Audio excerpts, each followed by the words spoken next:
My students love utilizing the mystemkits.com resources because they are engaging and they are fun, and it is something that excites my kids every day. They always ask me every morning, are we printing something today? And I'm excited when I can say, yes, we are.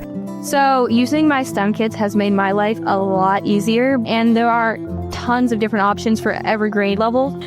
For example, the bird beaks that we did, we've been studying animal adaptations by printing out the bird beaks and having them with the little connectors so the students could actually hold them and test them. And they tested them with different habitats and different foods that the animals could eat, the birds could eat. It got a hands-on experience with that. It brought out a lot of conversations, and they're like, oh, a lot of aha moments. Really, that connection and cross-curricular concepts really help the students, especially like the lower 25%. So I don't need so much of that textbook, and I feel like they get a lot deeper understanding. That really has made a difference. The students get to put their hands onto actual materials.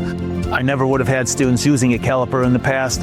Now they are. Science is really coming to life for them. And then they get in here and they're having fun with it, and all of a sudden you hear them talking about, sometimes they're being silly, but all of a sudden they're looking at it and go, oh wow, look at the teeth on this one. And then they're not going to get that looking at a book. When I had the third graders doing sailboat races with the 3 printed boats and the sails of their own design, they could design a sailboat, put it in the water, try it out. That was a good opportunity for even young kids to see engineering principles at work and how you don't always get it right the first time, and you have to keep experimenting and trying and iterating on your design. It's like a one-stop shop for everything you may need. It has the lessons, it has the technology, and it has customer support you will need. If nothing else, this gets kids that are otherwise not interested in doing anything motivated.